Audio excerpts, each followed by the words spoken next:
Ayúdanos, Señor, y abre nuestro entendimiento. Te lo pedimos en el nombre precioso de Jesús. Amén y amén.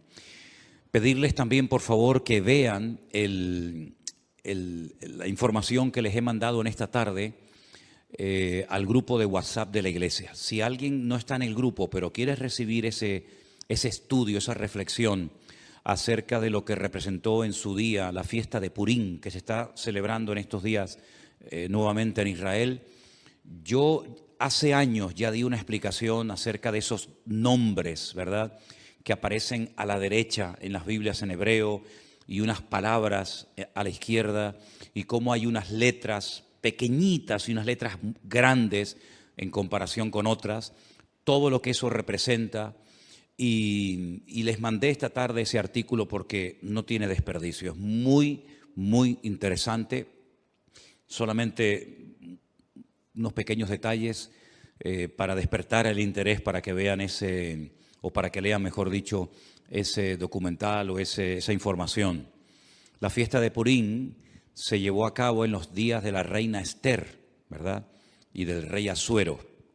En estos días se lee todo el libro de Esther, volviendo a recordar la historia de cómo Dios salvó del exterminio, de la destrucción a todo el pueblo de Israel. Veis que el enemigo siempre quería más y más, ¿verdad? En un principio un hermano mató a otro, pero no fue suficiente. Más adelante vemos cómo el enemigo intenta, mezclar a la raza humana con aquellos engendros espirituales, ¿verdad?, con aquellas deformaciones terribles que produjeron la ira de Dios y tuvo que finalmente mandar el diluvio. Vemos más adelante cómo el faraón no se conformaba con matar a uno, sino con matar a todos los niños. Pero en el libro de Esther lo que vemos es que el diablo quiso ir un paso más allá, y lo que puso en el corazón de un perverso llamado Amán era la exterminación, la aniquilación total del pueblo de Israel, incluido hombres, mujeres, niños, ancianos, etc. El Señor intervino de una forma milagrosa, y esa liberación, ese milagro se recuerda todos los años en una fiesta que, repito, se está celebrando en estos días y que se llama la fiesta de Purim. La palabra Purim viene de la palabra pur, que significa suerte. Purim es suertes, como se echó suerte sobre el pueblo de Israel, y el Señor, pues una vez más, protegió sobrenaturalmente a ese pueblo. Cuando se produce una matanza de los enemigos que querían destruir al pueblo de Israel, el rey Asuero, que es el marido de la reina Esther, le dice: hoy han muerto 500 hombres y los 10 hijos de Amán.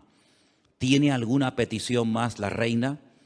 Y la reina, su esposa Esther, dice: quiero que mañana a los 10 hijos de Amán, que ya estaban muertos, los cuelguen en la horca. Y de ahí hay toda una explicación de esa palabra mañana, de cómo hay momentos en la que la reina Esther dice que se dirigía al rey Asuero, incluso mencionándolo por nombre, pero hay otros momentos en los que simplemente menciona la palabra rey, dando a entender de que le hacía la petición al rey, al Señor Dios Todopoderoso. Y vemos cosas muy interesantes de cómo no hace mucho tiempo atrás ahorcaron también a otras 10 personas. Y ese artículo que les he mandado esta tarde, yo ya lo había leído hace años, lo conocía. De hecho, les expliqué el tema de los números, de las letras en el libro de Esther, pero quiero que lo lean porque es muy interesante, y una vez más se demuestra la credibilidad de la Biblia. La Biblia es un libro matemáticamente perfecto, que se adelanta en el espacio y en el tiempo, no solamente dándonos información de cosas que ocurrieron, sino de cosas que ocurrieron, pero que tienen un reflejo y una repercusión en el futuro. Y es muy interesante ese artículo, y me gustaría de verdad que lo leyeran con detenimiento. Yo se lo mandé, ya digo, al grupo de WhatsApp, pero si alguien lo quiere tener y no está en el grupo, pues me das tu teléfono y yo te lo mando sin ningún problema, ¿de acuerdo? Nosotros nos vamos al libro de Ezequiel. Ezequiel era un sacerdote que había sido llevado cautivo a Babilonia. Ustedes saben que las tribus del norte, que formaron un país y adoptaron el nombre Israel y decidieron que Siquén, la actual Nablus, fuera la capital del Reino del Norte, fue arrasado tiempo antes de que Nabucodonosor decidiera atacar las tribus del sur. Las tribus del sur, cuando hablo de las tribus del sur, me refiero a la pequeña tribu de Benjamín y a la tribu de Judá, que permanecieron un siglo y pico más en el territorio de Israel. También fueron sacadas de la tierra, fueron llevadas al cautiverio por Nabucodonosor 70 años, y estas dos tribus después retornan.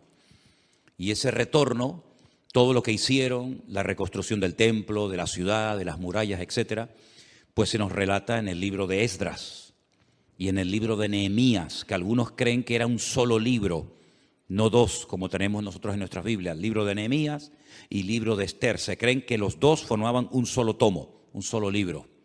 Pero bueno, independientemente de eso, vemos que Ezequiel está en el cautiverio y él, estando en Babilonia, el Señor le revela una serie de cosas acerca de su pueblo. A través de una serie de sueños, de visiones, le muestra el retorno del pueblo de Israel, cómo volverían, y la ciudad de Jerusalén volvería otra vez a ser habitada, etcétera, etcétera. Pero aparte de eso, Ezequiel recibe una serie de revelaciones acerca del futuro, no para su época. Vimos el otro día, por ejemplo, el domingo, que algunas visiones, algunas profecías que recibió Daniel, las escribía, pero el Señor le decía, séllalas, porque esto no es para tu tiempo, esto es para los tiempos finales. Bueno, en cierto sentido también pasó algo parecido con Ezequiel. Ezequiel recibió profecías e información acerca de los últimos tiempos que él no vio durante su ministerio, durante su vida, el cumplimiento de estas palabras. El capítulo 38 y 39 de Ezequiel, digamos que van unidos, porque el 39 es una prolongación de lo que comienza a revelarle el Señor a Ezequiel, y el capítulo comienza diciendo así: vino palabra de Dios diciendo, hijo de hombre. Esta expresión, hijo de hombre, es la forma como el Señor se dirigía y llamaba siempre al profeta Ezequiel. Pon tu rostro contra Gog, en tierra de Magog, príncipe soberano de Mesec y Tubal, y profetiza contra él. Vamos a ir haciendo pausas según vayamos leyendo, porque hay algunas cosas que tengo que ir diciendo por el camino para que entendamos ciertas y determinadas cosas. Estos nombres que aparecen aquí, Mesec y Tubal, ustedes los van a encontrar en el primer libro de la Biblia. No es la primera vez que aparecen, ni mucho menos. Concretamente en Génesis capítulo 10, versículo 2, nos dice que Mesec y Tubal eran hijos de Jafet. ¿Quién era Jafet? Uno de los tres hijos de Noé. Noé tuvo a Sem, Can y Jafet. Bueno, pues Jafet tuvo una serie de hijos y uno se llamó Mesec y otro se llamó Tubal. Eran nietos, en este caso serían nietos del patriarca o del personaje de Noé. Es muy interesante ver cómo los hijos de Noé, Sem, Can y Jafet, se fueron por diferentes partes del mundo, ¿verdad? Y conquistaron territorios y tierras. Y bueno, vemos que los europeos tienen un origen, los africanos tienen otro, y cada nación pues tiene un origen diferente, ¿verdad? Y todo procede de los tres hijos de Noé, Sem, Can y Jafet. Los cananeos, que son los descendientes de Can, nieto de Noé, pues se fueron a lo que conocemos hoy en día como Israel, ¿verdad? Y allí ese país se llamaba en el principio Canaán. Y el Señor sacó a su pueblo de la esclavitud en Egipto para llevarlos a Canaán, donde vivían los cananeos. Y los cananeos, ese país estaba habitado por una serie de países, de reinos, de naciones. La mayoría de ellos los conocemos por nombre. Allí estaban los filisteos, aunque no eran de Canaán. Los filisteos venían de la isla de Creta y decidieron ocupar la costa de lo que hoy en día conocemos como Israel, y ocuparon ciudades pues tan emblemáticas y tan conocidas como, por ejemplo, Gaza, que todavía se sigue llamando igual, Asdod, Askelón, Gat, Ecrón. Los filisteos, digamos, que vivían en la costa. Los jebuseos eran los que vivían en el monte Moriah, los que vivían en lo que sería Jerusalén. Y bueno, allí estaban los moabitas, los eteos, etcétera, etcétera. Y eran naciones que no les correspondía habitar en aquel lugar, e Israel tenía que expulsarlos de su tierra. Ahora, en los últimos tiempos, la Biblia dice que se levantará un príncipe soberano, se levantará un hombre que se llama en el Antiguo Testamento, uno de los nombres que recibe es God, pero si uno analiza el Antiguo Testamento, nunca hubo un hombre que se llamó God. God es simplemente un nombre que se le da a un personaje político que en los últimos tiempos decidirá unilateralmente, aunque realmente detrás de todo esto, por supuesto, siempre está la mano de Dios, atacar al pueblo de Israel desde el norte. No es como Amalek, que venía del sur, o como los moabitas, que venían del este, sino que este enemigo atacará a Israel desde el norte, seguramente cruzará los famosos altos del Golán y llevará a cabo una batalla tremenda. Ahora, lo que no se ponen de acuerdo los comentaristas es cuándo se va a llevar a cabo esa batalla en el valle de Meguido, la famosa batalla de Armagedón, ¿sí? Algunos dicen que esa batalla se va a llevar a cabo antes de la venida del Señor Jesucristo. Pero también el libro del Apocalipsis, y después lo vamos a ver, nos dice que después del milenio, God se va a volver a levantar y va a intentar otra vez hacer la guerra contra el pueblo de Dios. Entonces, algunos dicen que es una guerra que se va a llevar a cabo antes y después. Otros dicen que solamente antes, otros dicen que solamente después. En fin, hay diferentes opiniones. Pero vamos a seguir leyendo. Este personaje, que la Biblia en esta ocasión lo llama God, que es el príncipe de estas tierras que ocuparon los nietos de Noé, llamados Mesec y Tubal, dice el Señor: yo estoy contra ti, oh God, príncipe soberano de Mesec y Tubal. Te quebrantaré y pondré garfios en tus quijadas, y te sacaré a ti y a todo tu ejército, caballos, jinetes y todo, de todo en todo, equipados, gran multitud con paveses y escudos, teniendo todos ellos espadas. Y ahora menciona a tres naciones: Persia, Cus y Fut, con ellos, todos ellos con escudo y yelmo. Gomer y todas sus tropas, la casa de Togarma, de los confines del norte y todas sus tropas, muchos pueblos contigo. Es decir, God, digamos que es el líder, el representante, el que aglutina a un montón de naciones que lo van a apoyar con el objetivo de subir y atacar al pueblo de Israel. Ahora, estas naciones que se mencionan en el versículo 5, Persia, Cus y Fut, ustedes tienen que saber de quiénes se trata, para que sepan qué naciones en los últimos tiempos se van a juntar a estos ejércitos, ¿verdad?, internacionales, con el objetivo de atacar al pueblo de Israel. En cierto sentido es como una especie de confederación, es un montón de naciones que se juntan. No es la primera vez que muchas naciones se juntan para atacar a un enemigo en común. Por ejemplo, en la Segunda Guerra Mundial se juntaron muchas naciones para atacar a los nazis, que en aquel momento eran los que estaban, digamos, controlando Europa. Durante la famosa Guerra de los 6 días y otras guerras que se han llevado a cabo en este último periodo en Israel, ha habido muchas naciones árabes que se unieron para pelear contra Israel. No es nada nuevo, ¿verdad?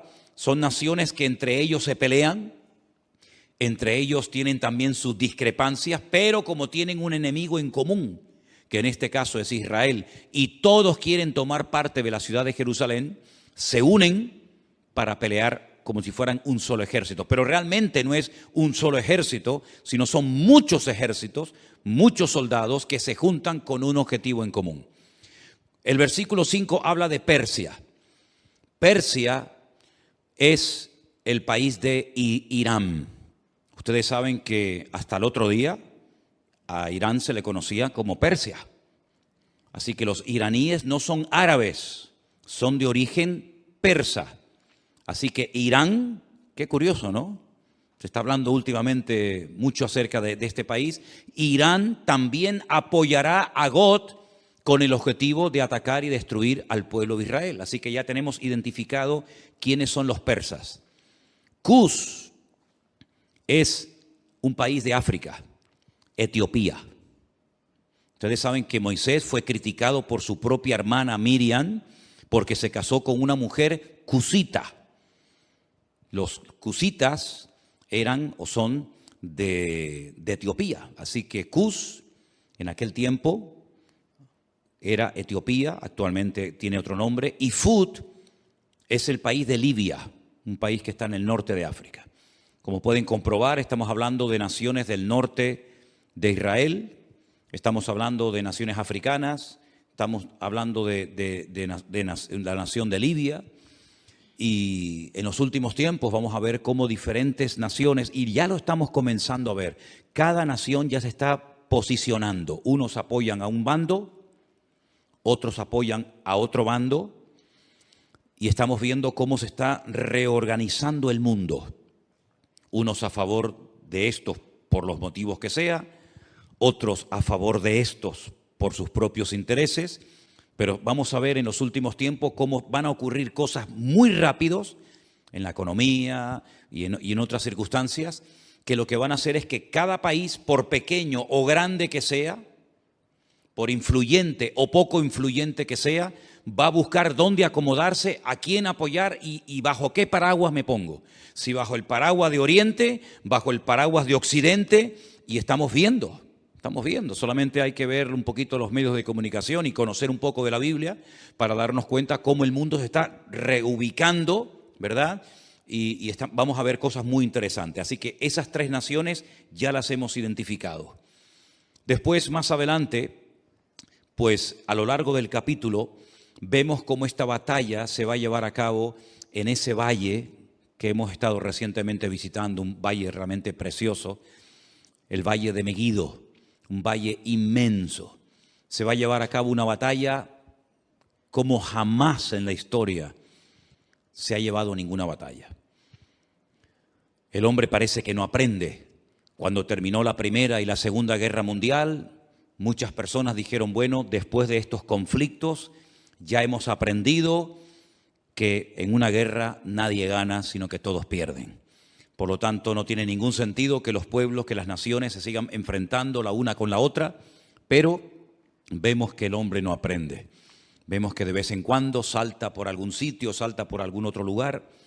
Esa batalla va a ser tan terrible, tan terrible. No vamos a leer los 2 capítulos porque ya ustedes los han leído, pero el objetivo de todo esto es que Dios va a permitir, Dios va a atraer a todas estas naciones que odian al pueblo, al Estado de Israel, para que Él demuestre su poder y quede definitivamente claro de una vez por todas que Él es el Rey de Reyes y el Señor de los Señores, y que a su pueblo nada ni nadie lo puede destruir.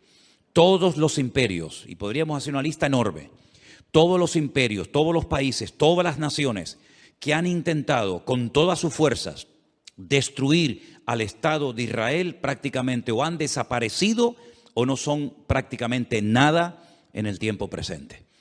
Miren ustedes, por ejemplo, el imperio egipcio, no queda absolutamente nada de él, los babilónicos, los persas, los medos, los griegos, los romanos, diferentes imperios que a lo largo de la historia se propusieron arrasar a este pueblo, porque este pueblo no solamente es un pueblo, no solamente son personas, sino que representa una serie de valores, una serie de principios y sobre todo representa que hay un Dios detrás de esa nación, que hay una Biblia, que hay una palabra de Dios detrás de esa nación, y lo que el enemigo no quiere bajo ningún concepto es que Dios sea reconocido como el soberano de todas las naciones de la tierra. Ahora bien, cuando termine esa batalla tremenda en el Valle de Megiddo, sí me gustaría leer a partir del versículo 4 del capítulo 39, donde dice: sobre los montes de Israel caerás tú y todas tus tropas, y los pueblos que fueron contigo, a aves de rapiña de toda especie y a las fieras del campo te he dado por comida. Es muy interesante cuando estuvimos recientemente ahora, hace unas semanas en Israel, que la ruta migratoria más importante de aves en Europa pasa por el Valle de Megiddo. El año pasado pasaron 2 billones con B, 2 billones de aves migratorias por el Valle del Jordán, cruzando todo el Valle de Megiddo y viniendo cigüeñas, águilas y un montón de aves a Europa y al norte de África, huyendo del frío en las rutas migratorias. Hay un ave de rapiña que son los milanos, que parece como si fuera un águila, que tienen la cola como en forma de horquilla, que en España estaba prácticamente extinguido. Nosotros hemos visto a centenares y a centenares de milanos, que son como un aguilucho grande, revoloteando en el Valle del Jordán hasta hace unas semanas atrás. Es muy interesante ver cómo las aves de rapiña, que tienen su ruta migratoria por ese valle, dice que son llamadas para que coman las carnes de reyes, de príncipes, de soldados, de generales, de comandantes que van a intervenir en ese campo de batalla. Es realmente interesante. Sobre la faz del campo caerás, verso 5, porque yo he hablado, dice Jehová el Señor.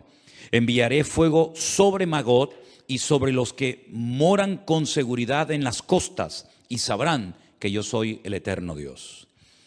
Haré notorio mi santo nombre en medio de mi pueblo Israel, y nunca más dejaré profanar mi santo nombre, y sabrán las naciones que yo soy Jehová, el Santo de Israel.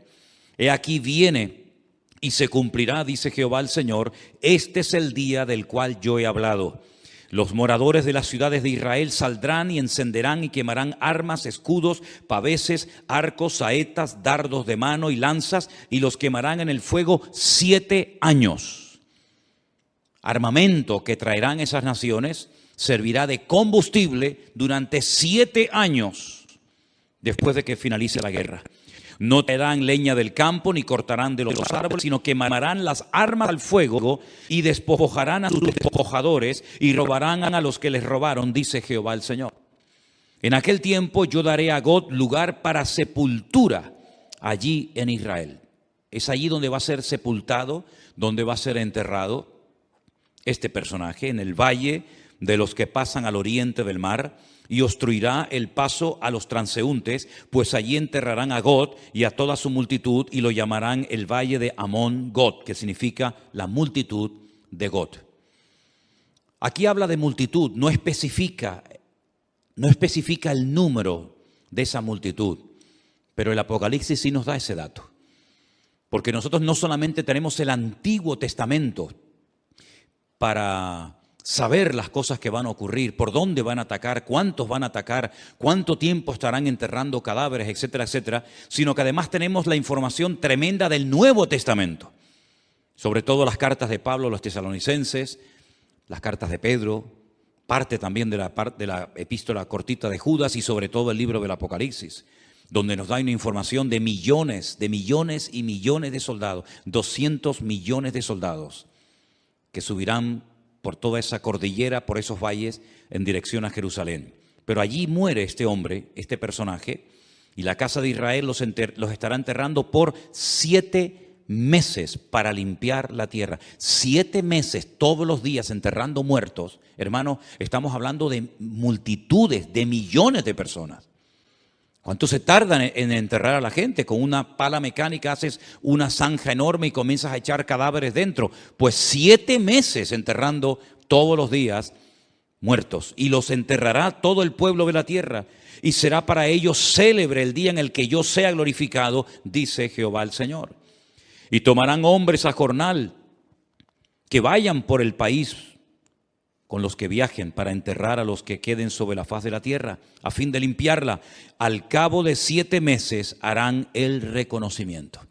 7 años quemando el armamento, 7 meses enterrando cadáveres, y pasarán los que irán por el país, y el que vea los huesos de algún hombre pondrá junto a ellos una señal, hasta que los entierren los sepultureros en el valle de Amón-Gad. También el nombre de la ciudad será Amona, y limpiarán la tierra. Y tú, hijo de hombre, así dice el Señor, di a las aves de toda especie. Les recuerdo, 2 billones de especies de aves pasaron el año pasado por ese valle. Di a las aves, a toda especie y a toda fiera del campo, juntaos y venid, reuníos de todas partes, a mi víctima que sacrifico para vosotros, un sacrificio grande sobre los montes de Israel, y comeréis carne y beberéis sangre. Y más adelante leemos en el verso 21, y pondré mi gloria entre las naciones, y todas las naciones verán mi juicio que habré hecho. Cuando termine esa batalla, al final de lo que llamamos o conocemos como el nombre de la gran tribulación, comenzará un período de 1000 años que se conoce como el milenio o la era milenial del Mesías. Y dice Zacarías capítulo 14, y esto es literal, no hay que buscar una aplicación simbólica porque es literal. Y las naciones que hubieren sido salvas, no es que se hayan convertido, sino que se salvaron de la muerte en esta batalla tremenda, tendrán que subir todos los años a Jerusalén a celebrar la fiesta de los tabernáculos. Y la fiesta de los tabernáculos se suele celebrar generalmente entre los meses de septiembre y octubre. Y quiero que leamos literalmente el pasaje de Zacarías capítulo 14 para que vean un dato muy interesante que nos da este profeta acerca de esta batalla y acerca de las naciones que escaparán del juicio en este valle de Megiddo. En Zacarías, el capítulo 14, dice así, a partir del verso 1, he aquí el día del Señor viene, y en medio de ti serán repartidos tus despojos. Está hablando de la misma batalla, está hablando del mismo tiempo, del mismo acontecimiento, pero 2 profetas diferentes. Uno, Ezequiel en Babilonia, y ahora Zacarías. Y dice, porque yo reuniré a todas las naciones para combatir contra Jerusalén. Aquí hay una información adicional a lo que nos viene diciendo Ezequiel. La ciudad será tomada y serán saqueadas las casas, violadas las mujeres, y la mitad de la ciudad irá en cautiverio, mas el resto del pueblo no será cortado de la ciudad. Después saldrá Jehová y peleará con aquellas naciones como peleó en el día de la batalla. Y ahora habla de la segunda venida del Mesías.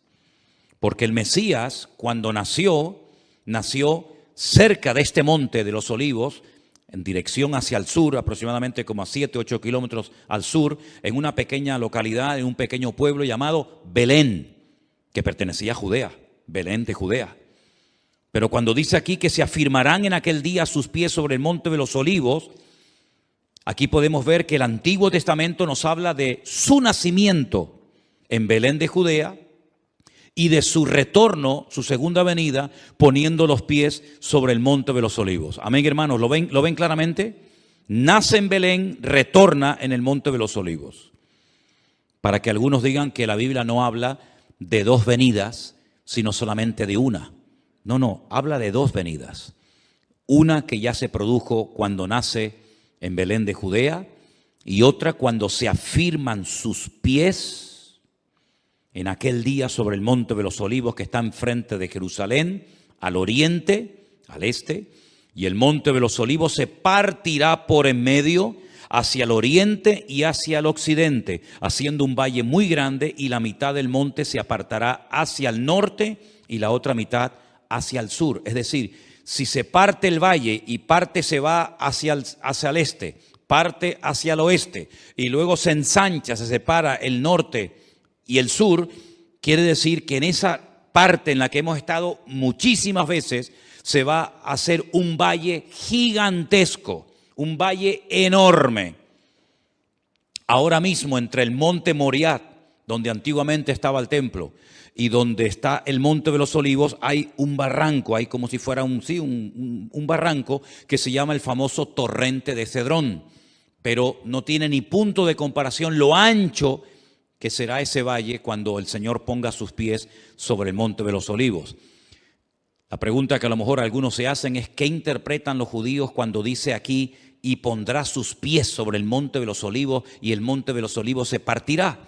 Bueno, ellos dicen que cuando venga el Mesías, que no creen que vengan del cielo, pues ellos dicen y opinan que cuando venga el Mesías, la expresión "y pondrá sus pies sobre el monte de los olivos" significa, es una expresión como decir "y vendrá con autoridad", pero no lo interpretan como algo literal.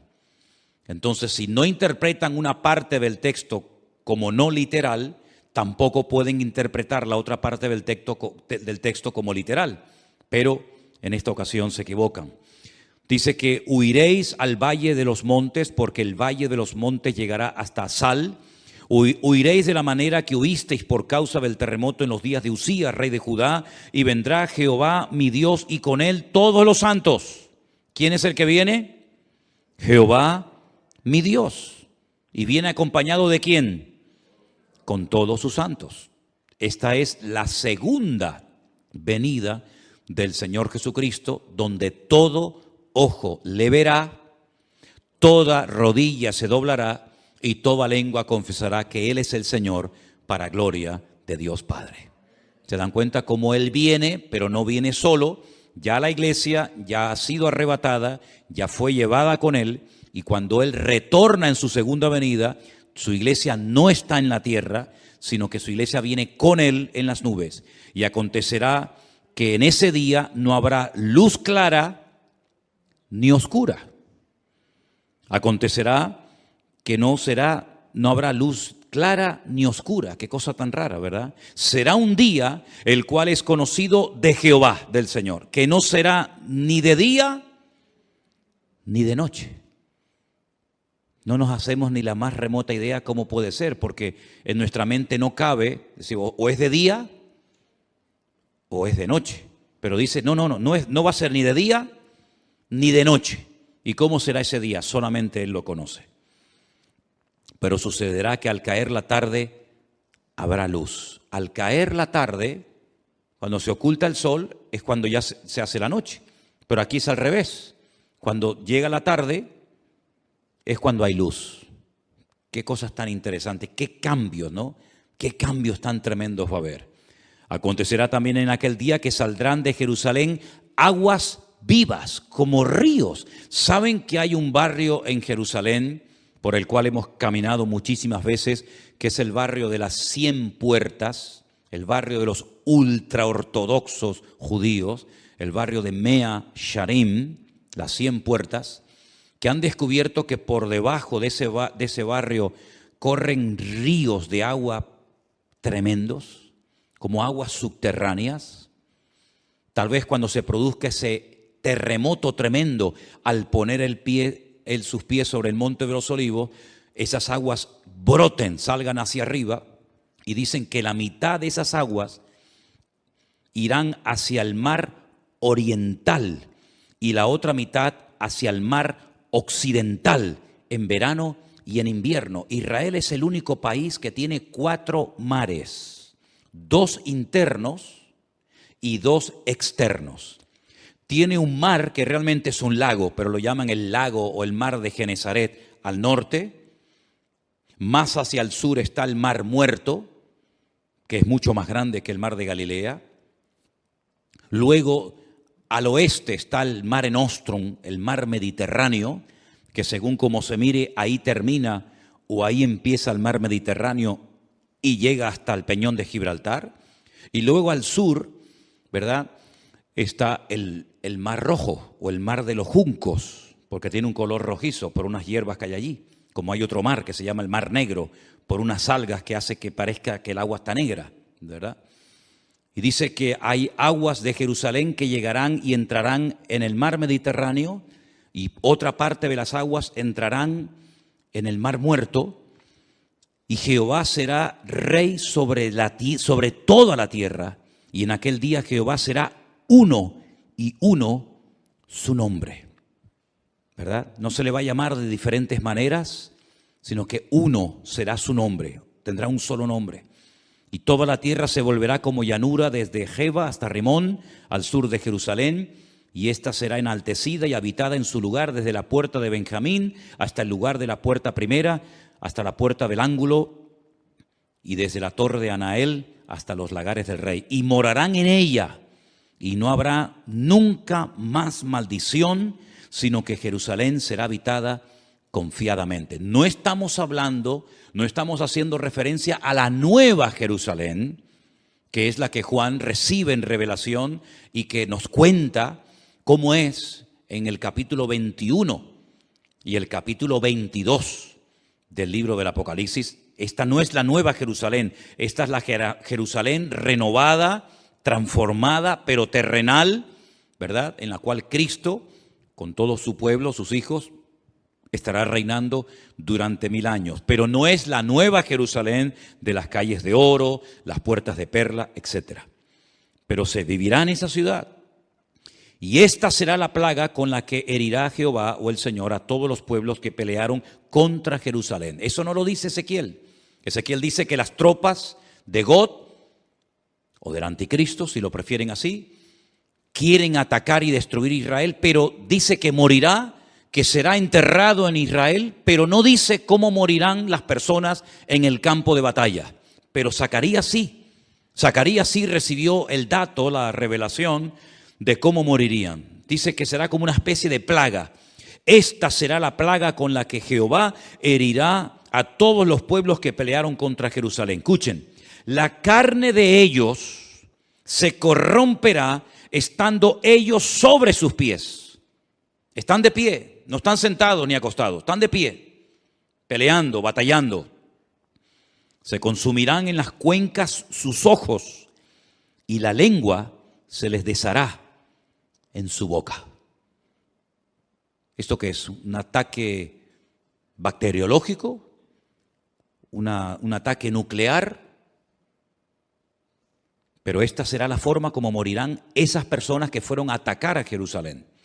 Acontecerá en aquel día que habrá entre ellos gran pánico enviado por Dios, y trabará cada uno de la mano a su compañero y levantará su mano contra la mano de su compañero. Se matarán entre ellos, se pelearán entre ellos, se matarán entre ellos. Increíble, ¿eh? Judá también peleará en Jerusalén, y serán reunidas las riquezas de todas las naciones de alrededor, oro, plata, ropas de vestir en gran abundancia. Así también será la plaga de los caballos, de los mulos, de los camellos, de los asnos y de todas las bestias que estuvieren en aquellos campamentos. Todos los que sobrevivieren de las naciones que vinieron contra Jerusalén, aquí hay un dato muy importante, subirán de año en año para adorar al Rey, a Jehová de los ejércitos, a celebrar la fiesta de los tabernáculos. Todos los años tendrán que subir. ¿Por qué la fiesta de los tabernáculos y no otra fiesta? Porque las 3 fiestas de obligatorio cumplimiento que recibió el pueblo de Israel, que son Pascua, Pentecostés o Shavuot y la fiesta de los tabernáculos, las 2 primeras ya tuvieron un cumplimiento profético en la vida del Señor Jesucristo. Dice Pablo, Él es nuestra Pascua. Jesús fue sacrificado, fue crucificado, murió en la fiesta de Pascua. El cordero que se mataba, al cual no se le podía partir ningún hueso en la fiesta de la Pascua, tipifica, representa al Cordero de Dios que quita el pecado del mundo, que es nuestro Señor Jesucristo. La fiesta de las semanas, o Shavuot, o Pentecostés, como la conocemos nosotros, ya tuvo su cumplimiento profético. Fue el día que el Señor decidió derramar de su Espíritu Santo sobre las 120 personas que estaban en aquel aposento, en aquella casa, y comenzaron a hablar en otras lenguas y comenzaron a evangelizar a miles de personas que se convirtieron en aquel día. Pero la fiesta de los tabernáculos no ha tenido un cumplimiento profético en Cristo. Pero dice en el libro del Apocalipsis que cuando Él venga, Él pondrá su tabernáculo entre los hombres. Y su tabernáculo, su suká, es nada más y nada menos que su misma presencia. Él nació en la fiesta de los tabernáculos y Él exigirá que en la fiesta de los tabernáculos todas las naciones que hubieren sido salvas tienen que subir de año en año a Jerusalén a adorar al Rey, a Jehová de los ejércitos. Y el que no suba, dice la Biblia en el verso 17, no vendrá sobre ellos lluvia. ¿Qué les parece? Si la familia de Egipto no subiere y no viniere, sobre ellos no habrá lluvia. Vendrá la plaga con la que el Señor herirá a las naciones que no subieren a celebrar la fiesta de los tabernáculos. Esta será la pena del pecado de Egipto y del pecado de todas las naciones que no subieren para celebrar la fiesta de los tabernáculos.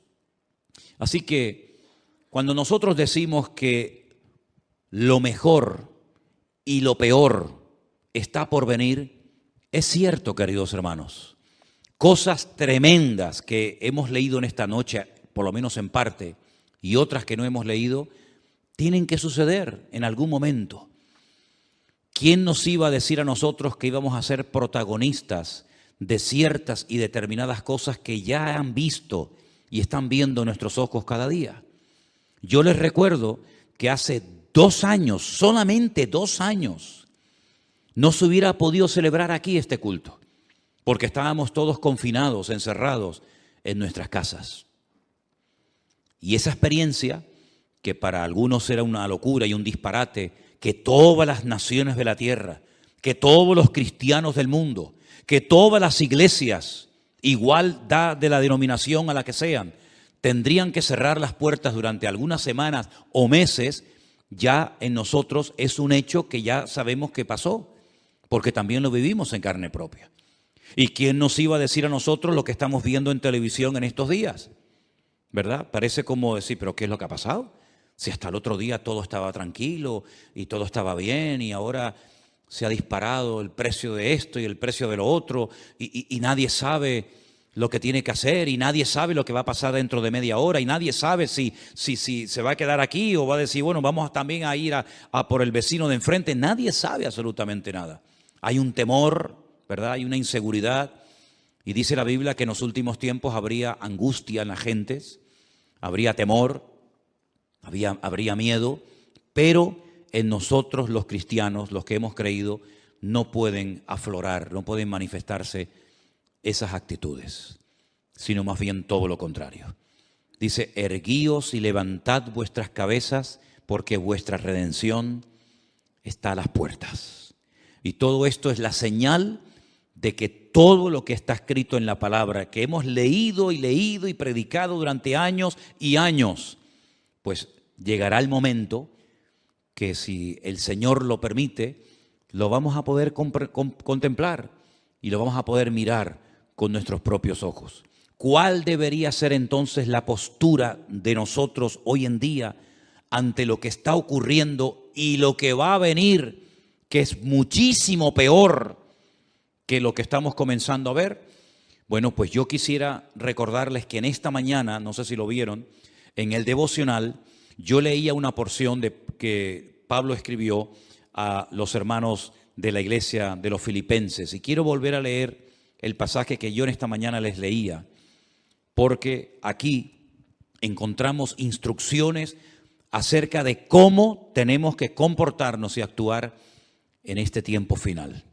Filipenses capítulo 4, versículo 4 dice, regocijaos en el Señor siempre. Dígalo conmigo, regocijaos en el Señor siempre.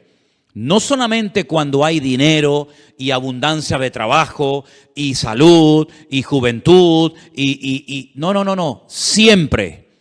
Ahora, si uno se pregunta en qué momento de la vida se encontraba el autor de esta carta, de estas palabras, pues humanamente hablando, en el peor momento de su vida. Ya era una persona avanzada en edad, una persona que había sufrido muchísimo por la causa del Evangelio y estaba preso en Roma, probablemente a punto de morir. Algunos especulan que si Pablo logró salir de ese encarcelamiento y luego otra vez lo volvieron a meter, me da exactamente igual. Lo que está bien claro es que esta carta, junto con otras 3 más, se escribió desde una cárcel en Roma, que no era una cárcel como las que vemos a veces en televisión, que ocupan los ricos o los poderosos, que parecen que son hoteles de 5 estrellas, sino una mazmorra sin luz, sin agua, con una comida seguramente malísima, con frío, donde él dice que todos le habían abandonado. Es increíble, ¿no? Un hombre que fue